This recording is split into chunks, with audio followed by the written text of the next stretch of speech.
Welcome, everyone. I'm pleased to introduce our Green Party candidate, Mark Bekkering.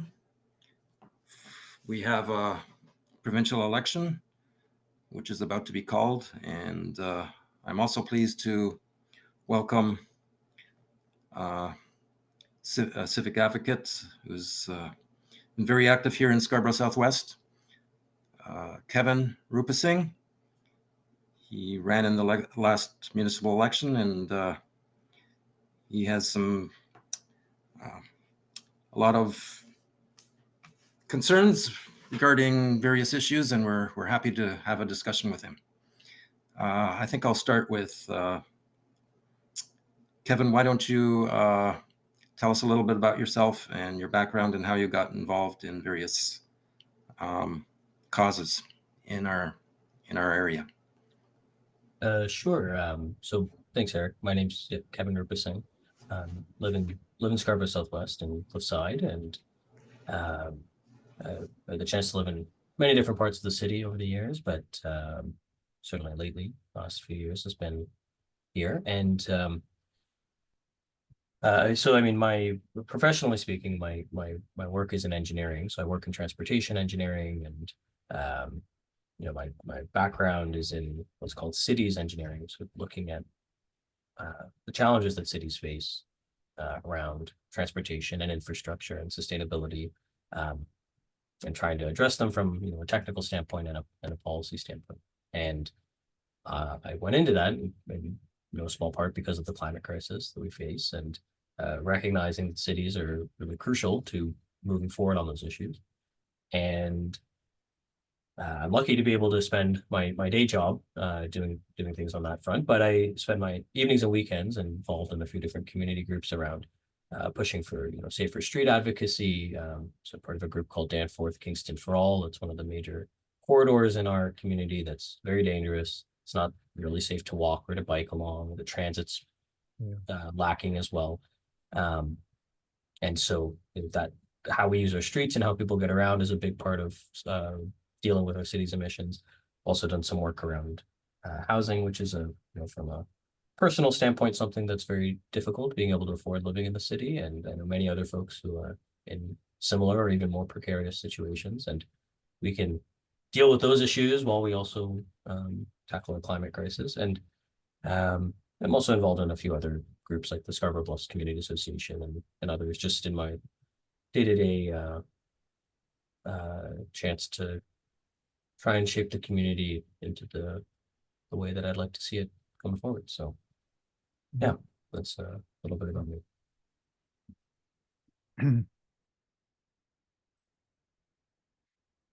Eric, you're on mute. Thank you, Kevin. Okay, Mark, do you want to introduce yourself around the same time frame as Kevin gave, and tell us a bit about your background and why you're decided to run for the Green Party in Scarborough Southwest? Sure.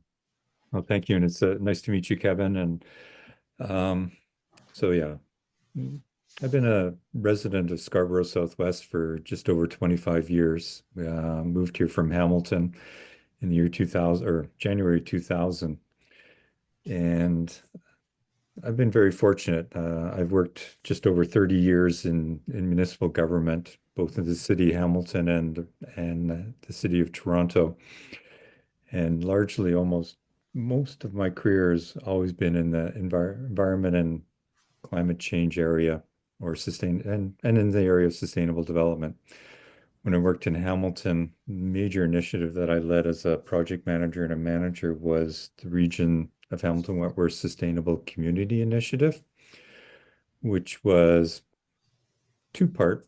The first part was to develop a vision of what Hamilton Wentworth could look like in 30 years based on the concept of sustainable development. So what if we ensured that the decisions that were being made for that community balanced our social and community well-being with our economic well-being, and of course our environmental needs and integrity, and trying to find ways to keep those three aspects in balance and recognized how intertwined they were. And there were a lot of different outcomes from that project, but one that was very important was the official plan adopted over 100 of the recommendations that were presented as part of the Vision 2020 Sustainable Community Initiative. So it helped put the community on that path towards a more sustainable future. And then in the year 2000 or late 1999, I moved to the city of Toronto. Did a number of things in my early career, but landed in what's now the Environment and Climate Change Division, where I was a manager of research and policy for 13 years, and had the good fortune to be able to lead a lot of different things in the area of climate change. We wrote the first climate plan for the city in 2007. Out of that, led the development of the Live Green Toronto initiative, the Eco Roof financial incentive, and a variety of other initiatives that have been helping people and businesses lead a more environmentally friendly and sustainable lifestyle. And then you're probably more familiar with the more recent things, and that is the Transform TO initiative, where we renewed the climate plan. And out of that, the Home Energy Loan Program, the Pollinate TO program, and so on. But for me personally, because, well, actually first, I mean, I was amazed that people actually paid me to do things that I would have been involved in do anyway. So I was quite fortunate in that way. But the key thing is finding that balance. We have seen too much decision making at a provincial level over the years that places way too much focus on one area or the other, to the detriment of the natural environment in particular, but often to our social and community well-being. And I think, particularly this current provincial government has put a heavy emphasis on economic well-being and not making the investments necessary to create the quality of life that we need for our community. And that's what's motivating me to become more involved, is the changes that are happening. And I joined the Green Party in particular just last year, actually, because I feel like it's a party that does politics different, and that its emphasis is on finding collaboration. It has an emphasis on finding balance between those three elements, and a commitment to the long term in a comprehensive manner that moves us forward towards addressing some of the critical issues, and issues that have been around forever. Like Eric has heard me say this many times, my first job in Hamilton actually was focused on affordable housing, and the solutions that were presented in 1990 for affordable housing were speed up the development review process, make it cheaper for developers to do it. And I feel like here we are 25 years later, or 30 years later, sorry, and we're still offering up the same solutions, which is reduce the land transfer tax, with ministerial orders, let's speed up the development review process, and ignoring the community input that led to a lot of the development plans that are in place. And also not recognizing that the private sector isn't addressing affordable housing issues and never will, that we need a more active involvement and engagement from the provincial government, whether it's in direct building of housing, regulatory guardrails so that the housing that is being built by the private sector is truly affordable and meeting our needs, and so on. And so there we go. That's a little bit about me, why I'm running as a candidate. Okay, thank you, Mark. Okay, Kevin, we'll start off. So tell us a little bit more about your work in transportation engineering. What's involved in that? Yeah, so a lot of our roads in Toronto and Ontario this continent, really, were really designed and built after the automobile really took off. And there was a sense that we could, if we just built around the car and focused on drivers, without much of a thought to pedestrians or cyclists or transit riders, things would be fine. And as it turns out, after 70 years, that's not the case. Like, we have terrible congestion. People are disconnected from their neighbors and their community. People get injured and killed regularly, just going about their day. And on top of that, it's caused environmental destruction day to day with our emissions, and when we have all this car-oriented sprawl development that we see, right? And so there is within civil engineering, there's a discipline that's around how do you move people around, and for a long time that's been very focused on how do you move cars around and move as many cars as quickly as possible. And there's now a bit more of a recognition that you can't just fixate on cars. So I have the chance to help cities and others redevelop their streets to, of course, still provide space for cars, but better balancing the needs of people walking and cycling, taking transit, the business needs along a corridor, or the curbside activity that's needed. So that's what I get to do, I guess, day to day in my work, supporting municipalities or other governments, or sometimes if a new development is being built, it's a whole block. You might have streets within it that need to get designed. So that's my current day job. But I also used to do a lot of this sort of work from an advocacy standpoint. I used to work at Cycle Toronto, which is a charity in Toronto, leading campaigns to help reimagine our streets. So corridors like Danforth and Bloor Street and Yonge. And yeah, in my volunteer time, I am helping out on I mentioned before, the Danforth Kingston for All campaign. Because right now, when you get to the border of Scarborough Southwest, which is at Victoria Park, Danforth Avenue changes from a much more main street into more of a highway. And as you go further and further east, and Danforth becomes Kingston Road, the highway sense really intensifies, and it cuts our community in half. And it's been that corridor has been responsible for many deaths and serious injuries of our neighbors. So it's gone on for far too long, as far as I'm concerned. So there's a lot of folks who want to see that corridor transformed. I agree. Sorry. Go ahead. Yeah. No, Do you want to respond to that? I'm gonna say, Kevin, yeah, I agree, and it the whole concept of complete streets, which obviously is what it is, what you're doing, is so critical and important to the future of our city. For me, I've lived here in 25 years, and that 25 years, the city's population has grown by close to 500,000 people, 400 to 500,000 people, and then the larger urban area by a couple million people. And in that 25 years, I mean, there hasn't been any new road construction. It's for obvious reasons, right? The city was built. The arterial roads are set, the road network, but the demands on that road space has exceeded their capacity.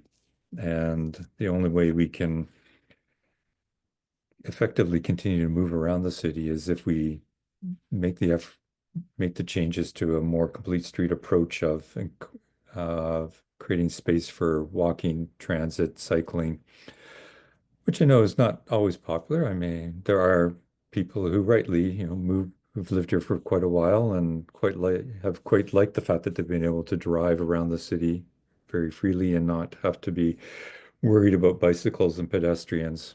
But we have a real effort that we need to make, which it sounds like you're doing, to help people understand the world. The city is growing and it's changing, and with those changes, though, we will have a more livable and sustainable city.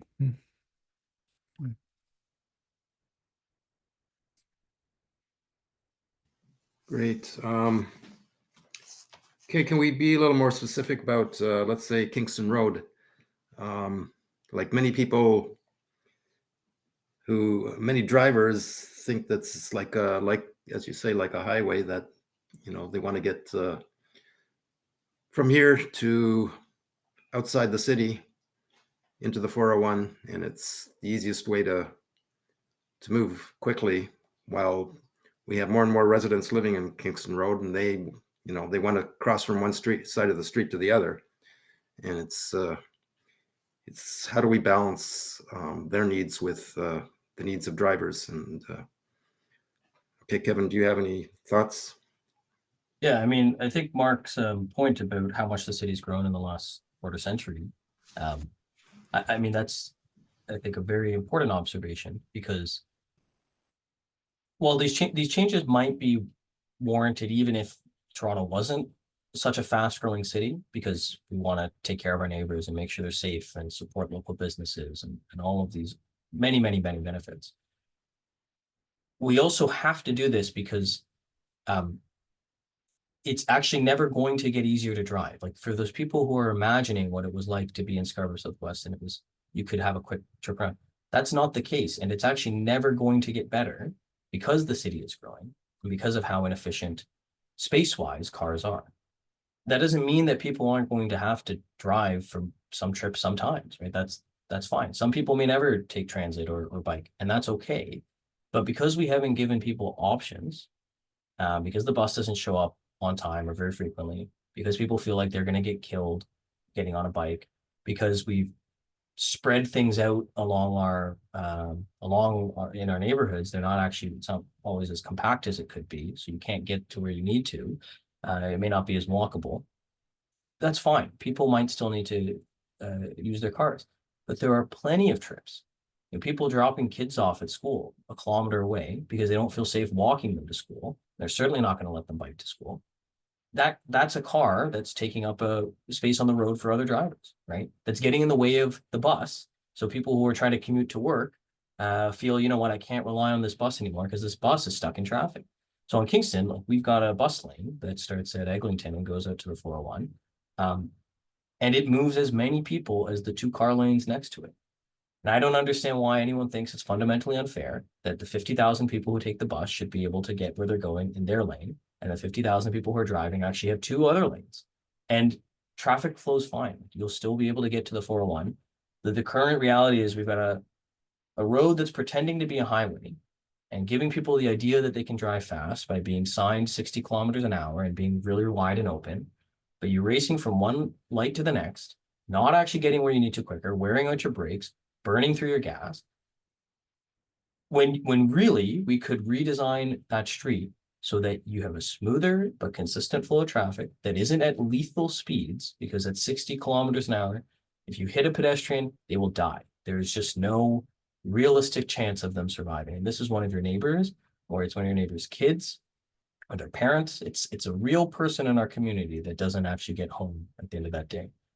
All so that we can sit at a red light and be frustrated that we can't get where we're going. Whereas we can have a smoother flow. You could have protected bike lanes that give people a chance to bike to school and get more cars off of the road. You could have a bus lane that gets you not just to Eglinton, but right to Victoria Park Station if you wanted to, or to one of the GO stations, so that people could take the bus, switch over to the rail, and then carry on. And I mean, the other thing we should be honest about is, like, this, as soon as you cross Victoria Park, Danforth and Kingston, the business opportunities that we have east of Vic Park are so much worse than those west, because there isn't the foot traffic and the vibrancy to support a strong local business scene. And that local businesses can feed back into our local economic opportunity that we have for people here. We've got boarded up shops, got half a dozen motels, right? Empty lots that are just lying there empty because people don't want to spend time in our neighborhood. They'd rather leave and spend time elsewhere. And if they're spending their time elsewhere, they're spending their money elsewhere. They're not as invested in our community. So I mean, I know I touched on a whole bunch of different things there, and I'll be very curious to hear Mark's thoughts as well. But Kingston Road is not serving anybody well right now, even if you drive. And it's not just Kingston, it's all of the major roads we've got in Scarborough. They're not really working that well. And we have an opportunity to reimagine them before things reach an actual breaking point, because the city will continue to grow and we can't just kind of keep our blinders on throughout that. That's my sense, at least. No, that's extremely well put, and there isn't the larger argument is not much more that I would add. I mean, I have those personal experiences that you talk about. It's when my kids were a lot younger, and elementary school was a 10-minute walk, and I did it, but it was never a pleasant walk because St. Clair Avenue is a 4-lane arterial road, and it's a through traffic, and we couldn't even talk to one another as we walked to school in the morning because it was just so loud, and the odors. Um, but Kingston Road is an incredible opportunity, right? It's and getting the planning right is going to be critical, and engaging with the community and coming with the design. And I know people get, and I've in my career have experienced the frustration that people have that they come together, they recognize, that yes, there is this small minority of people that don't want the change to happen. They want it to stay the way it is. But most people, to a large degree, realize things are going to change and they want to have a say in what that change is going to be. And they come together and they work with the city and the planning department and various other departments to be at the table and come up with a plan. And Kingston Road might be an example where we all sort of agree as a community that it's 5, 10, 15-story buildings, and the street gets designed to accommodate different modes of transportation. But people get annoyed and frustrated, and this is where I think the province needs to step up and make some changes to the land use planning process. So you get the plan with the various designs, and this is the zoning that we want, or put the zoning in place for the type of buildings you want. But a developer, of course, they own their one piece of property, and they want to maximize the profit that they can get on the property. Quite understandable. So they look at it and say 10 stories. Well, that's not enough. I need 20 stories. And I'm sure we're all well aware the way the planning process works is because of the push to get the shovel in the ground as fast as possible. The city is under very short timelines to respond to the proposal to go to 20 stories. And if they don't respond within a short time, then it's off to an appointed board who they get to decide what is good planning, not the community, not the city itself, but appointed board gets to decide what is good planning for our city. And so the city and city planning staff obviously have to try and negotiate. And this is where people get annoyed is, well, I just spent a year working with these planners and they said 10 stories is what's the best, but they had to negotiate and then write a report to council says, well, this is the best deal we can get to avoid going to a board, and it's a 15-story building. And people say, well, what did we spend a whole year, talking about what was going to happen in our community? And so this is, I think, one of the critical issues that we need to change to get people to buy, to support people in their desire to see the kind of changes that that will happen and need to happen along Kingston Road, because the city is growing and we're not going to stop it. At least I don't think we can. And so we move that along. And then similarly, I mean, people do point out that Kingston Road is a thoroughway for people coming out of Pickering, Whitby, etc. And we need to be looking at what kind of investments and pushing the province and GO system in particular. So those people don't need to drive through our community to get from Pickering to downtown or wherever they're going, but rather GO Transit or some other alternative is a viable option for them to get from A to B, and so that we don't have to have this have Kingston Road operating as a thoroughway.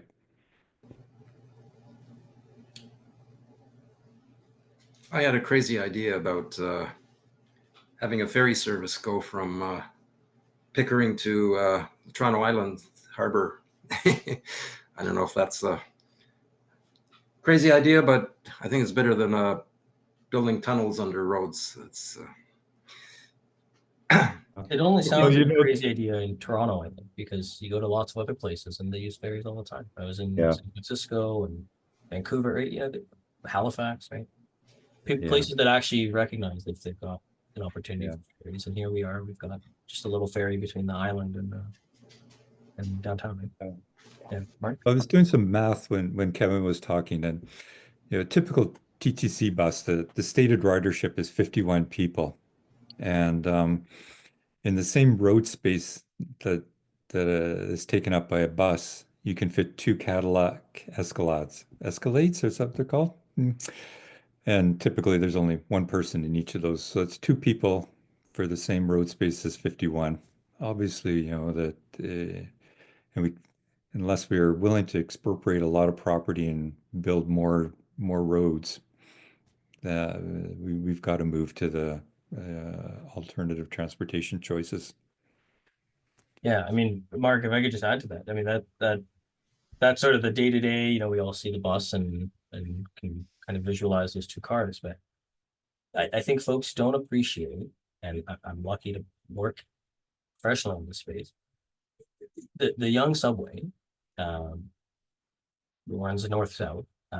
It takes up essentially two lanes of traffic, right? Each train is about as wide as one lane per car, so it's about two lanes, and that subway moves per hour can move as many people as the entire 401 at its widest point, which is either 16 or 18 lanes. I can't quite recall, but it can move as many. If when you go to Midtown Toronto and you see all of the express lanes and all of the collector lanes and the interchanges on and off and the weaving, all of that put together, it's actually the same as one side of the young subway. The young subway can move in both directions. It's actually double what the entire 401 is. So in the extreme, right? Sure, maybe we don't invest in the bus and we widen the road one lane or two lanes. But at some point, we have to realize that we can't replace Danforth with 18 lanes, 16 lanes each way. We can't replace Yonge Street with 16 lanes each way. Kingston Road, it's never going to be wider. You'd have to bulldoze from one road to the next and pave the entire city.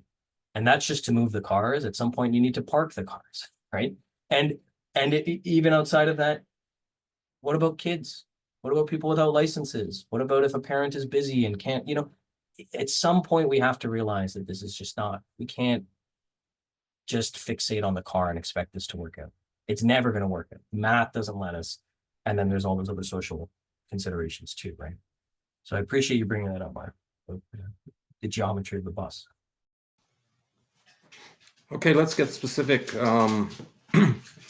On bike lanes, there's a proposal for Scarborough Rail Trail, and that's hit some roadblocks with the city.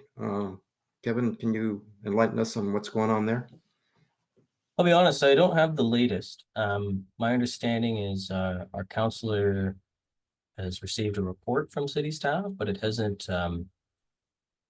for whatever reason, it's gone straight to him and not sort of in a public forum, like the infrastructure committee or executive committee. So I don't quite know what the situation is. The latest from city staff, but that project is about a walking and cycling path that runs parallel to the subway and the hydro corridor that runs through Scarborough Southwest from Victoria Park Station to Kennedy Station. So alongside the subway, there's actually quite a bit of green space, and that subway cuts our ward or riding in half. But there's a chance to stitch it together alongside that and help people, be able to walk and bike to a transit station, or to be able to get across, because now you can get onto the path and find another way to get off the path, and you can actually go across the border. So, yeah, it's been talked about for a long time, more than 50 years, but it seems like we're still talking about it without any real progress yet. Yeah, I was talking to Misha, who's an advocate for this, a couple of days ago, and he said he's going to be in a meeting with the councillor and on Tuesday, So I guess we'll learn more about what's going on there. But I guess the vision is to be able to cycle from downtown all the way through to the Metro Zoo. That's basically the vision, and it's the sort of thing I think that solves a lot of our problems in active transportation. For sure. And of course the vision, it'd be connected. Not everyone's going to ride that whole distance all the time, but it's all those trips in between that suddenly people can Yep. do, you know, to be able to bike to Kennedy Station and not have to be on a main road and get there in just a couple of minutes. That'll do a lot to help people get where they're going. And of course, we're losing some of the parking spots along the subway stations. They were never the bulk of the ridership for the subway. It wasn't people driving. It's the math again. There's just not enough parking spots. But if you can get people to walk and bike, that frees up capacity on the bus. It frees up capacity in the parking lots. It's about giving us all choice, right? So, very exciting. Okay, great. Any more comments on cycling infrastructure? Where else can we move forward, and what's going on with the province's involvement in trying to tell Toronto how to construct our or Yeah. remove our bike lanes? So, yeah, so I'm not know in great detail the bike lanes that the province wants to remove, but I think one of the issues here is what is the authority or responsibility of municipalities and respect for the decision making? Very simple terms, right? We get to elect our councilors and our mayor every 4 years. If we don't like what they're doing, then we vote them out. And so the bike lanes, I think, is a good example. The majority of people voted for councilors and a mayor that support bicycle infrastructure, and they're doing their best to try and expand and build upon it, or build more bicycling infrastructure in our city for a lot of the reasons we've already talked about. And just because a few people in what are now conservative ridings don't like the bike lanes, um, you go to the province and the province says, "Hmm, we'll use our authority because municipalities are essentially, as they call it, a creature of the province, and we have no autonomy, or municipalities have no autonomy from what the province gives them, authorities beyond what the province gives them. They can do this, but that does shows a lack of respect to the fact that there was a large number of people in this city that said we want bike lanes, we're willing to support them, and we need to, I think, actually change the authorities and the relationship between city and municipalities so that we can avoid this kind of ad hoc. And there's lots of examples over the last years where the province has stepped in on municipal, reducing the number of councillors, just like that. The amalgamation process that happened in the late 90s. And it's just, how does a municipality set long-term plans and work towards those plans when there's this higher, well, not higher, but another political entity that can step in at any time and say, no, no, we don't like that, and we need to change that. Which I know is probably a little bit different what you're getting at, Eric, because, bike lanes, but I think Kevin has done a fantastic job of articulating why we need to, expand the transportation options and build our complete streets.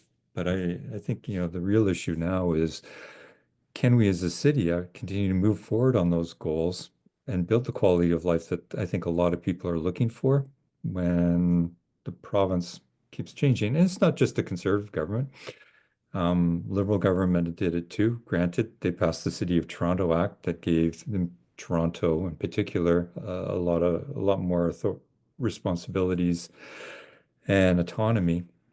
But when push comes to shove, things like the idea that was presented to put road tolls on the Gardiner and the DVP, as a way of potentially reducing traffic, but also generating revenue because the city doesn't have the same kind of revenue tools that the province and the federal government has to fund transit.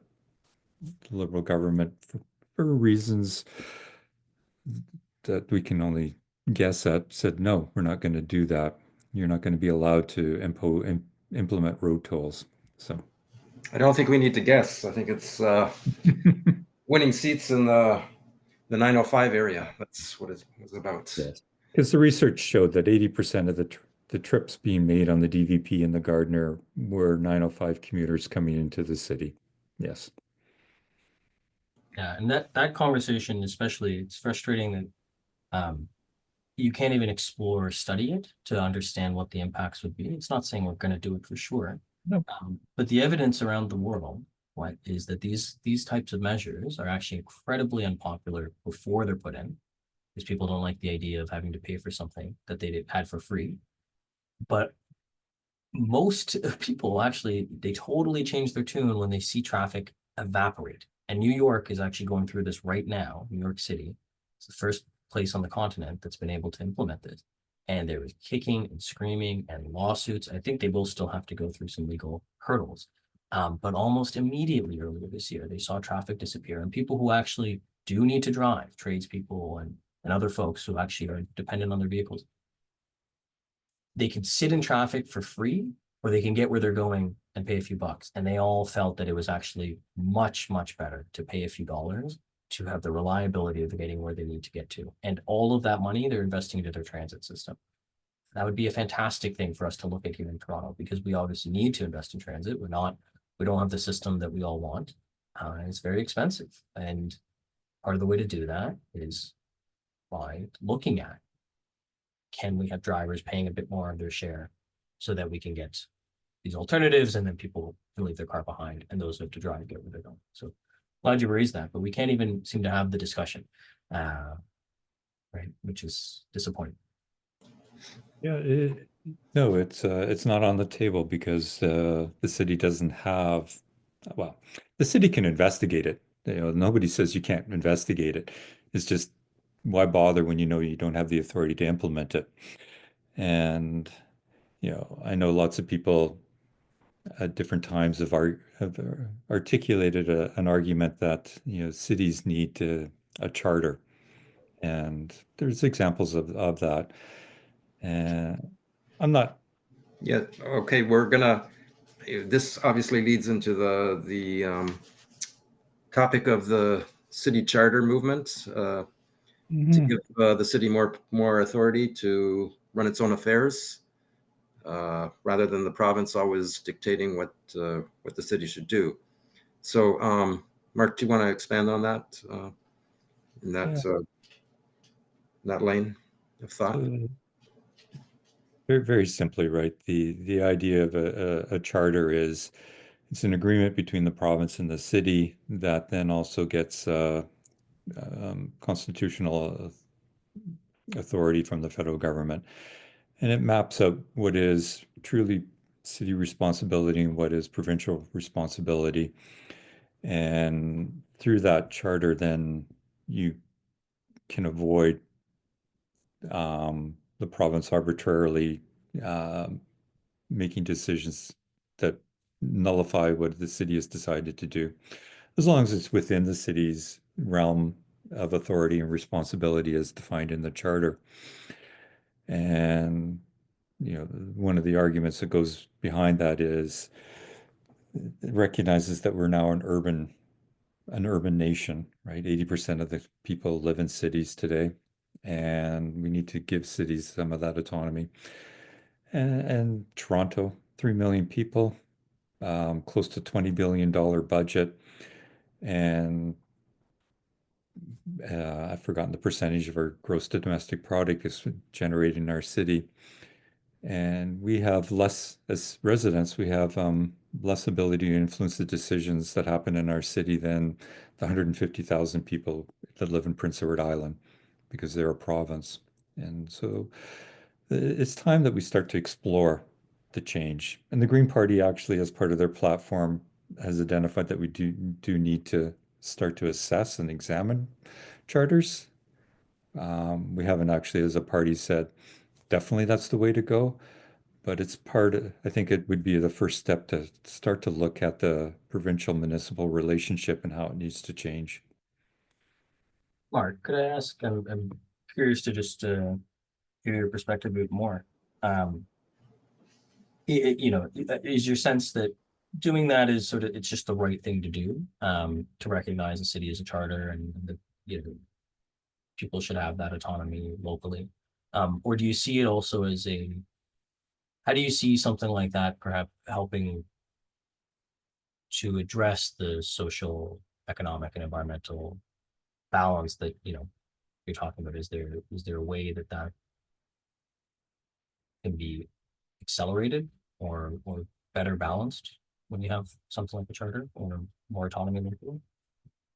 Just curious to hear your thoughts. Yeah, no.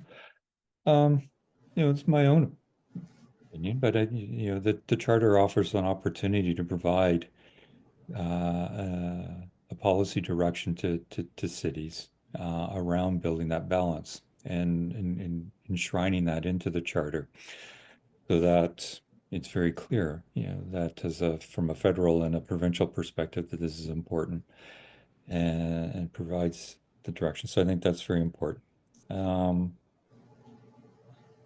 What am I trying to say here? I think it would also, another key thing that would need to be negotiated and put into a charter is a new relationship around the funding. As we all know, municipalities right now are entirely reliant, well, not entirely, are largely reliant on property taxes and fees as a way of paying for things. We would need to give municipalities the ability to do things, give them the, the authority to raise taxes on things that grow with the economy, whether that's a sales tax or a small percentage of an income tax, so that we're not as hindered in the same way or in the way that we are now as a municipality. So I think it's a real opportunity to renegotiate the relationship and at the same time, address some of these really critical issues for the longer term and from a financial perspective. Yeah, I think we should point out that we're not talking about necessarily higher taxes. We're talking about shifting where the taxes go to and who's in control. If we're the economic engine of the country, and we're closer to the knowledge, we have the better knowledge of what's going on, what's generating the wealth of the city, and all the issues that revolve around that. That's where the decisions should be made, and that's we should have the power to the income necessary to make those changes, I think. Okay, so let's delve deeper into public transit. I guess the Eglinton Crosstown and some of these projects that seem to drag on forever, seem to be mismanaged, seem to cost incredibly more than they should. Any comments on that, Mark?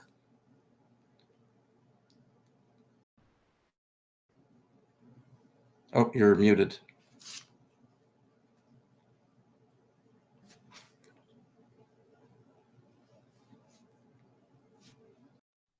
Sorry, for some reason the unmute button wasn't working. I kept getting an error message. Anyway, I don't know what I did, but I figured it out. So transit, yeah. We're all frustrated, I think, by the delays. It's and it continues, right? I was just reading about the Ontario line. I didn't realize until I was looking this up in greater detail that it's already going to be delayed 4 years, and that it was planned for 27, and now it's moved to 2031 as its completion date. And so there's something amiss here. around getting subways built. The positive is we are building them, right? We have the Eglinton Crosstown and the Finch LRT largely ready to go. Nobody knows for sure what the reasons why we can't start using it. And they are building the Scarborough extension and the Ontario line. But I have to admit, one of my frustrations about the efforts that we make to build subways and mass transit is what drives us. The Eglin LRT, or well, actually, no, better example would be the extension that was made of the subway to York University. The original intent of that extension was to address a need, the need around the people that live in that area, and of course the York University students to reduce the delays that they've experienced because they would have to make the transfer onto an express bus, etc., to get to York University and give them the opportunity to get there quickly. But to get that subway line built, the government of the day said, "Oh no, our funding that we're going to put into it is conditional upon the subway going all the way to Vaughan." And now it's started to change, but when that subway station in Vaughan opened, it was in the middle of a field. And so what I'm getting at is the driver for the expansion of the subway was to facilitate development.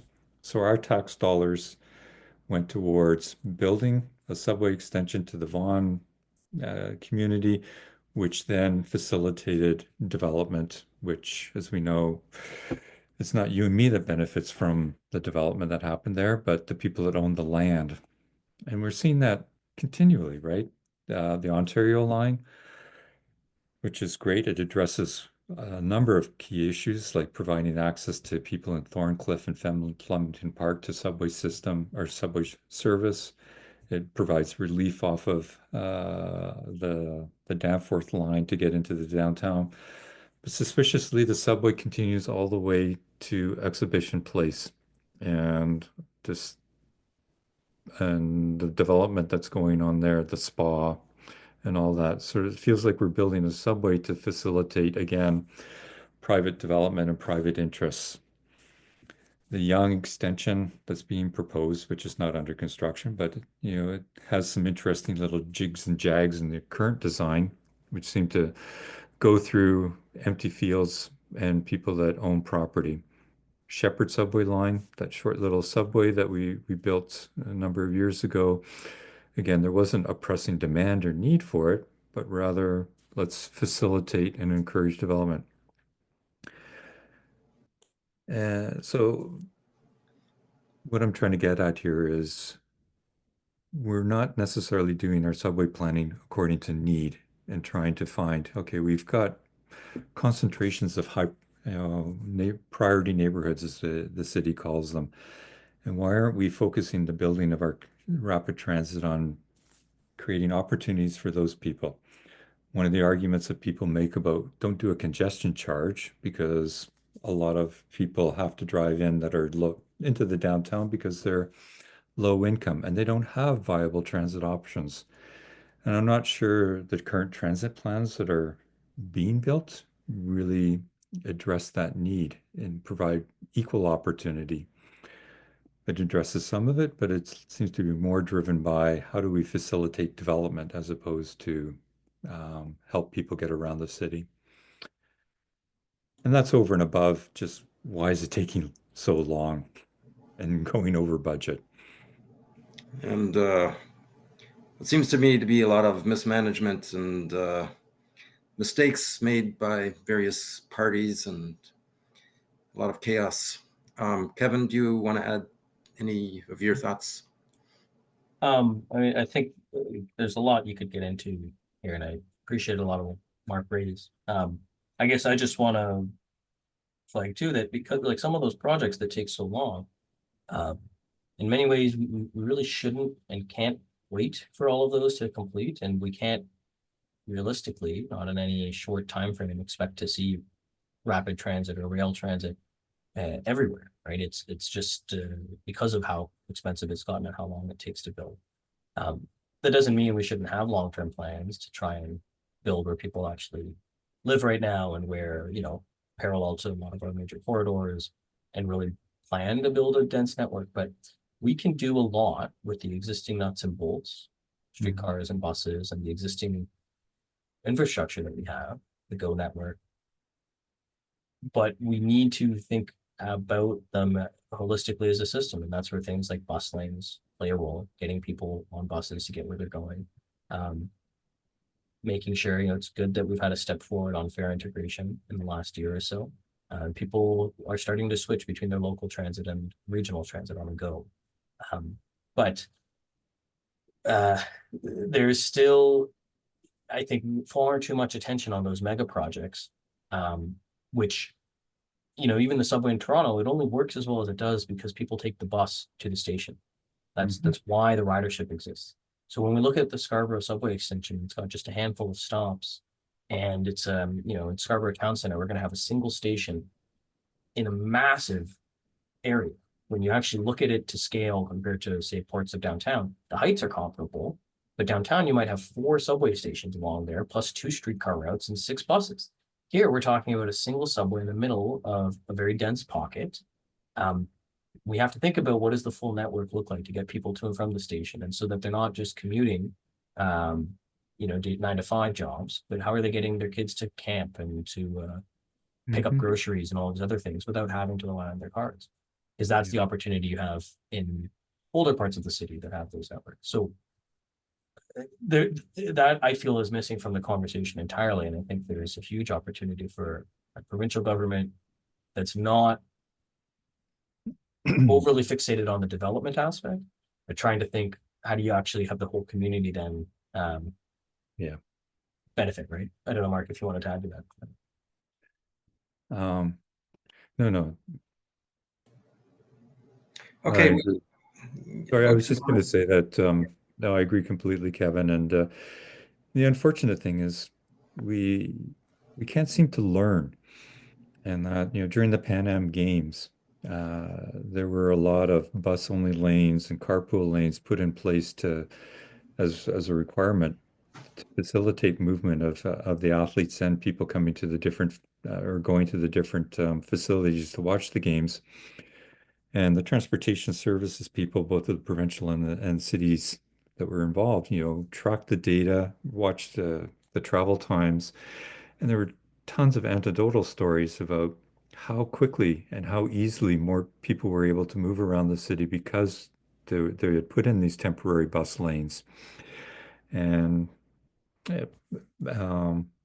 so it's just backing up what you're saying is, and I agree.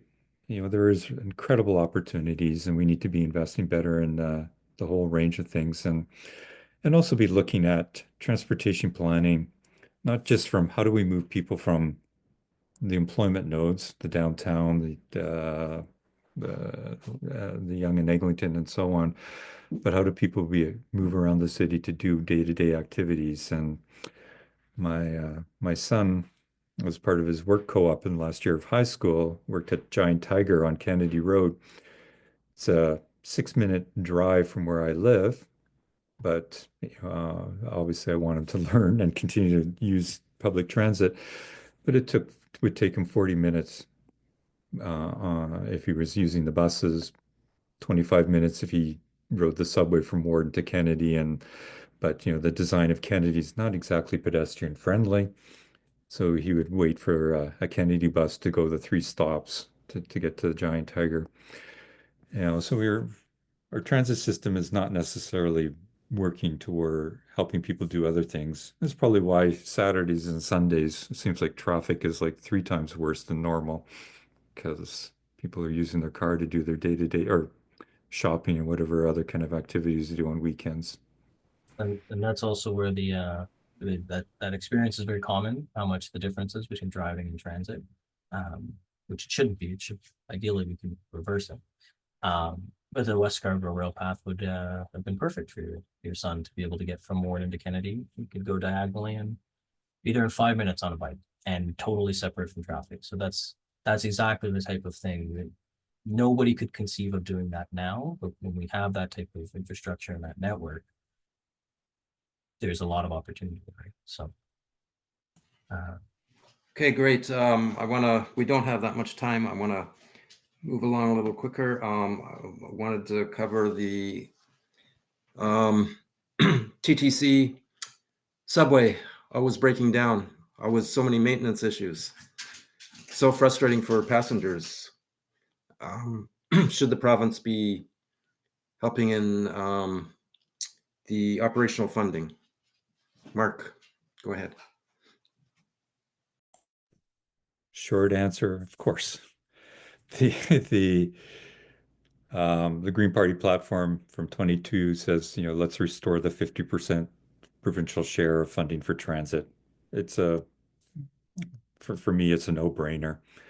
Yeah, the fact that TTC is almost entirely totally reliant on fares as a way to pay for its operation, it doesn't make any sense. And Kevin may know more than I do, but I don't think there is any major transit system in North America that is so heavily reliant on solely fares as a way to pay for how you operate.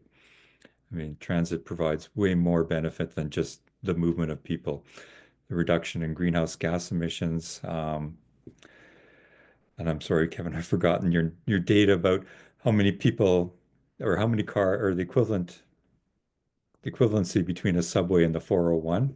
But obviously, if we were able to operate those systems efficiently, and of course, when the system is always breaking down, people start to look for alternatives.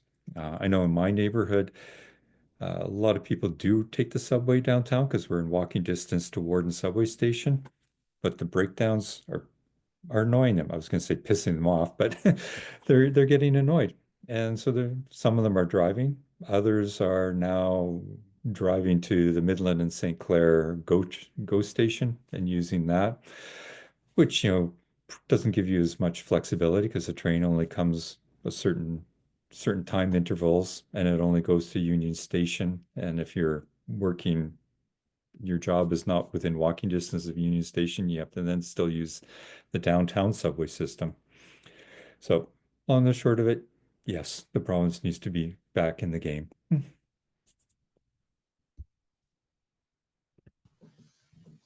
Okay, Kevin, do you have anything to add? No, I think it's great to have a provincial contribution to the operating funds. It's been, I think, over a quarter century, I guess, close to 30 years that it's been removed.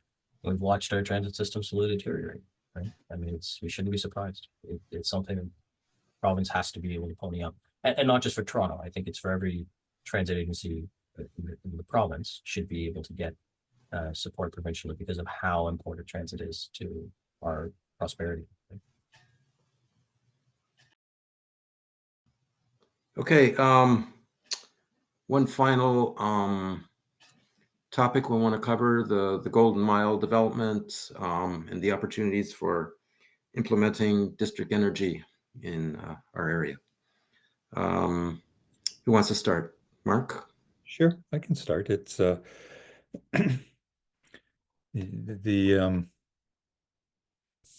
I'm not an engineer and I'm not an expert in geothermal or district energy systems, but the reality is, or not the reality, I do feel it's an incredible opportunity that we're missing in the city. The Golden Mile, just because it's close to where I live, is the one that I like to talk about. 60,000 new people. We are going to see a big redevelopment of that area. The city is currently doing the environmental assessment to replan the road network to make it hopefully a more livable and walkable and so on community as that development occurs. And I'm personally extremely disappointed that as they do that environmental assessment, they're not also looking at the opportunity to install the piping and the other infrastructure that would support a district energy system, and most likely a district energy system that could be, fueled by geothermal or potentially waste heat from the sewage system or waste heat from the LRT system. And there's lots of examples of this working incredibly successful already. Downtown Toronto, we have deep lake water cooling. The city of Vancouver has a district energy system powered by waste heat from sewage that power provides heat to a large number of mid-rise residential buildings. And my perspective on it is the province should be at the table, because one of the reasons municipality may not be looking at it is because it's a cost. Um, and then who's gonna operate a district energy system in this development? But we have a thing called Infrastructure Ontario that could be providing the funding to support the investigation, and then providing the funding, the loans to develop the system. The province and city could be working together to create entities like Enwave. I mean, the city created Enwave. I know they sold it a number of years ago, but there's so many options, and it's a real miss. And it provides multiple benefits. It makes the system somewhat independent of the larger grid. So if there are blackouts, those people that live in those communities will still have heat. It's a real opportunity to reduce the demand on their electrical grid. My own personal story, I installed a heat pump, air source heat pump a few years ago to reduce my natural gas use. But now the electricity that powers my heat pump is increasingly is being generated by natural gas, defeating the whole purpose of why you installed that heat pump. And that's just because the demand on our electricity system is so great. We're not looking for those opportunities to reduce the pressure on the grid, as opposed to let's just build more nuclear plants or or, um, or add more natural gas power to our electrical system. Yeah. Mark, I mean, thanks, Mark. And Golden Mile, I think, is a huge opportunity. We have a couple of these really large sites, like Scarborough Junction's another one, um, where, and you touched on it earlier, right? Any particular developer is going to look at their own plot or their own building, whatever they're working on, and they're kind of optimizing for that because they don't have control over the whole district or the whole neighborhood. And that's where governments, municipalities, and provinces have to step up. And it's, the analogy I think of it, I'm sure most of the folks who end up watching will know district energy, but it's like if every house or every subdivision had to run its own little generator for electricity, right? I mean, that's not efficient at all. And you have to have your own little local grid. But what we've done is collectively built a large electricity grid with much more efficient power plants so that it's done at a larger level. And for district energy, we could do the same thing rather than having everyone heating their own homes with their own separate set of heat and cooling. It makes sense. There's economies of scale. And something like the Golden Mile, which is going to transform over the next 20, 30 years, you have to lay the groundwork now. And I think Toronto has actually done it. That's what's actually the most exciting, having Enwave and what we have downtown. And I think the well at Spadina and Front is one of the newest large additions. It was a huge block that was developed at once. We absolutely can't miss those opportunities. And I think I fully agree with Mark that there's a huge role for the province to play because municipalities can't always take that upfront cost. But in the long run, it's beneficial, not just for the homeowners, not just for the developers, not just for the city. It's a win on many, many different fronts. So yeah, I'm glad there's an appetite to push for that. Excellent. Okay, I think we've covered the main topics we wanted to get discussed, and I want to thank you, Kevin and Mark. Great discussion, and I think we'll end it now. And Eric, if I could, I want to also thank Mark. You're also obviously very knowledgeable, having worked in the space for many years. It's actually quite a treat to hear from you. But I also wanted to share, if we were going to meet in person, I brought my copy of Solved. Well, I don't know if it's a little blurry. I can't. yeah, Solved. Oh, yeah. I don't know if you Uh, folks David have Miller. David. Mhm. former mayor of Yeah. Toronto, Miller. Mhm. But it's how the world's great cities are fixing the climate crisis. And I think if you Yeah. haven't had a chance to read it, I definitely recommend it. I think it breaks it down very nicely for folks to think about how cities can play their part. So I just wanted to plug it. Yeah. Yeah, No, great.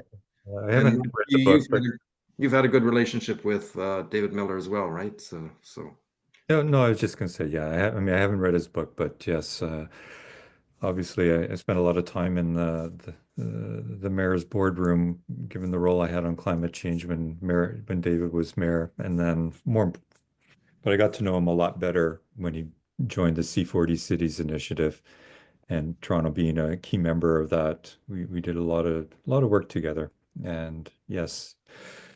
It's cities are driving the economy and the change to a sustainable and climate friendly society. Yeah. Well, Mark, I think you'll really enjoy the book, and some of the things you worked on make a lot of they're featured prominently. Mhm. I don't know how much downtime you'll have in the next few weeks to read it, but I'll loan you a copy Mhm. whenever. great. Great. Okay, And thanks again, everybody. I think the time is just about up. We'll conclude now. Okay. okay, great. Bye. Thank you very much. And Kevin, hey, I really appreciate the conversation and the same comment. It's great to see somebody who's is extremely knowledgeable about many different issues and very, very articulate. And um, I do hope that you're going to continue to, well, your advocacy, but hopefully continue to put your name forward in different opportunities to get elected and take on a more leadership role, whether it's as a city or the province or federal government. That's kind, Mark. Mhm. Yeah, we'll see what the future has. But I think for now, yeah, you'll be you're the next one with the name on the ballot. So Sure. thanks, Okay, thanks. let's do the final goodbye. Bye. So you're turning off the recording?